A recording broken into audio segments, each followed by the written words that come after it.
Bismillahirrahmanirrahim. Assalamualaikum warahmatullahi wabarakatuh. Bismillah, alhamdulillah, wassalatu wassalamu ala rasulillah. La hawla wa la quwata illa billah, ma ba'du. Baik teman-teman, dimanapun berada penonton, pemirsa yang semoga dirahmati Allah. Pada pertemuan kali ini izinkan saya Surutaunudin dengan NIM 230102600081, jurusan Komunikasi dan Penyiaran Islam, mata kuliah Komunikasi Interpersonal, akan mempresentasikan judul atau tema yaitu dampak media sosial terhadap komunikasi interpersonal. Sebelum itu mungkin di sini teman-teman semua pemirsa pasti ya sudah nggak asing lagi yang namanya medsos.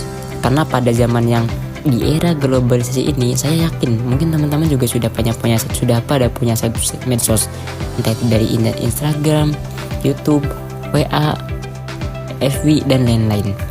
Nah, maka dari itu pada kesempatan kali ini kita akan bahas dampak medsos terhadap komunikasi interpersonal ya. Lumayan nih tema yang menarik untuk dibahas pertemuan kali ini. Latar belakangnya adalah perkembangan teknologi. Informasi telah mengubah cara manusia berkomunikasi. Medsos seperti WA, Instagram, TikTok, bahkan Twitter memudahkan interaksi tanpa batas ruang dan waktu. Namun, perubahan ini juga mempengaruhi kedekatan emosional dan kualitas komunikasi antar individu. Nah, mungkin teman-teman udah nggak asing lagi ya ketika teman-teman punya teman yang jauh atau punya sanak keluarga yang di perantauan.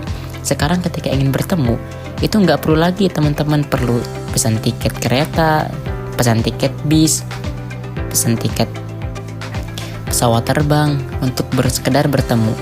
Nah, dengan adanya medsos ini, kita cuma buka WA, IG, klik aja video callan atau bahkan kita teleponan sama orang-orang yang akan terhubungi. Nah, maka di sini itu memudahkan interaksi tanpa batas ruang dan waktu. Nah, kemudian pengertiannya teman-teman perlu tahu dulu nih ya yang namanya medsos. Bagi yang tahu, bagi yang belum tahu. Nah, medsos menurut Kaplan dan Henlin pada 2010 ialah platform berbasis internet yang memungkinkan pertukaran informasi dan interaksi antar pengguna.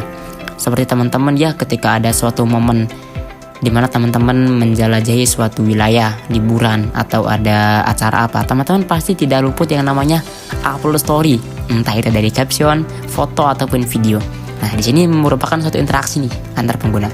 Nah, kemudian yang namanya komunikasi interpersonal adalah proses penyampaian pesan antara dua orang atau lebih secara langsung untuk membangun pemahaman. Jelas ya teman-teman ya, kayak teman-teman sama keluarga, teman-teman sama teman sebaya lagi ngobrol di kelas ataupun di rumah Nah, ini tuh adalah tujuannya komunikasi untuk membangun suatu pemahaman yang sama menurut DeVito pada tahun 2011. Kemudian di sini teman-teman, yang namanya medsos itu pasti juga mempunyai dampak yang positif. Salah satunya adalah memperluas jaringan pertemanan. Melalui medsos, seseorang dapat menjalin hubungan dengan teman lama, saudara jauh, bahkan orang baru yang memiliki minat yang sama.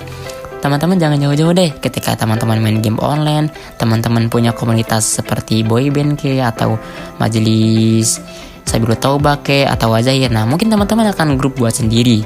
Ketika teman-teman sudah grup buat, masih di sana akan memperluas jaringan pertemanan yang jauh. Walaupun secara tatap muka kita belum tahu ya wajahnya kayak gimana. Nah, inilah salah satu dampak positif yang pertama.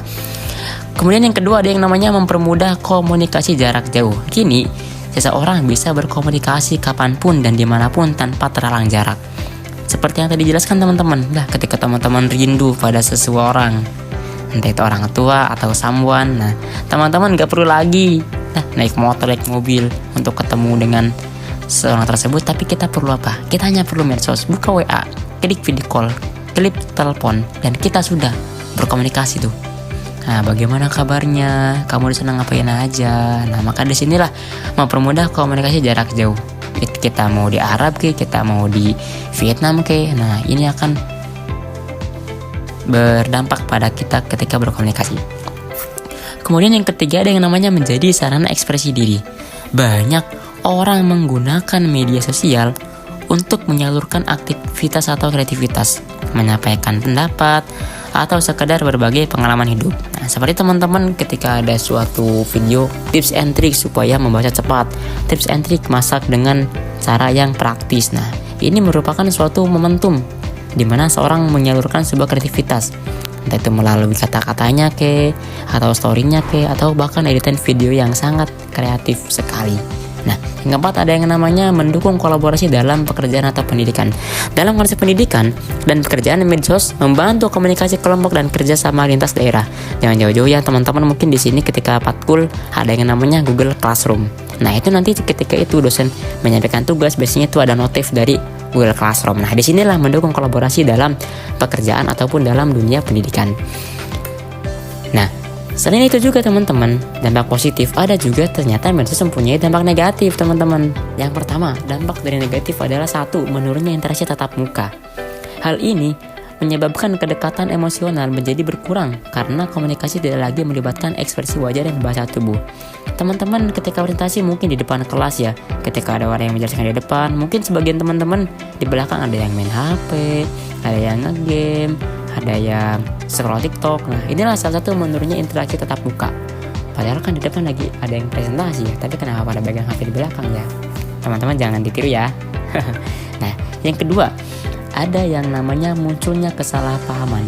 Dalam komunikasi digital, pesan seringkali diinterpretasikan secara berbeda karena tidak ada intonasi suara ataupun ekspresi nonverbal yang memperjelas maksudnya. Nah, jadi ketika seorang mengirimkan pesan, itu kan tidak ada suaranya ya, tidak ada mimik mukanya, kita nggak terlihat. Nah, itu salah kali disalah tafsirkan. Contoh, misalnya saya ngechat ke teman, bilang apa sih? Nah, teman di sana jauhnya malah apa sih? Nah, teman yang di sini itu malah ngiranya kita itu ngegas. Padahal kita nggak ngegas sama sekali. Kita hanya menyampaikan pesan yang ada di dalam benak hati kita. Nah, ketika kita menyampaikan pesan dikira kita ngegas, ternyata teman kita yang di sana malah marah. Nah, inilah salah satu yang namanya kesalahpahaman. Yang ketiga, ketergantungan digital teman-teman. Banyak orang merasa cemas jika tidak membuka medsos, bahkan mengalami kesulitan untuk fokus berinteraksi di dunia nyata. Contohnya nih ya, banyak orang yang tidak lepas dari ponsel, bahkan ketika sedang bersama keluarga. Hal ini membuat orang kehilangan kemampuan berinteraksi langsung teman-teman. Nah, yang keempat adalah kedekatan semu. Fenomena ini, hubungan yang terlihat akrab di dunia maya, belum tentu sama kuatnya di kehidupan nyata.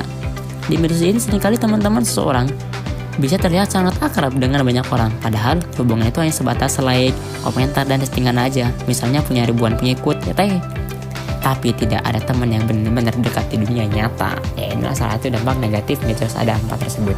Nah, maka dari teman-teman saya punya upaya nih supaya antara penggunaan kita itu bermanfaat, supaya kita itu tidak terlena dengan yang namanya medsos. Yang pertama ada mengatur waktu penggunaan medsos. Gunakanlah media sosial secara proporsional agar tidak mengganggu interaksi langsung dengan keluarga dan teman-teman. Contohnya membuat jadwal kapan boleh membuka medsos, kapan tidak membuka medsos. Maka dengan begitu waktu untuk ngobrol langsung atau belajar tidak terganggu. Yang kedua ada yang namanya meningkatkan interaksi tatap muka. Usahakan tatap muka itu menjalin komunikasi secara langsung karena kontak mata dan ekspresi wajah mampu memperkuat hubungan emosional. Misalnya, kalau teman-teman ingin membicarakan hal penting, sebaiknya teman-teman itu langsung bertemu face to face, bukanlah hanya lewat chat. Pertemuan langsung itu biasanya menghindari salah paham dan memperkuat hubungan emosional. Yang ketiga adalah menumbuhkan empati digital. Saat berinteraksi di medsos, penting untuk teman-teman kita semua tetap menghormati perasaan orang lain dan menghindari perilaku yang dapat menyinggung orang lain. Misalnya teman-teman menggunakan medsos untuk berbagi ilmu, mencari inspirasi, atau membangun komunitas yang mendukung. Nah, yang keempat, menggunakan medsos secara positif dan profesional. Gunakanlah untuk membangun jejaring yang bermanfaat, berbagi pengetahuan, dan menjaga silaturahmi bukan hanya untuk hiburan semata.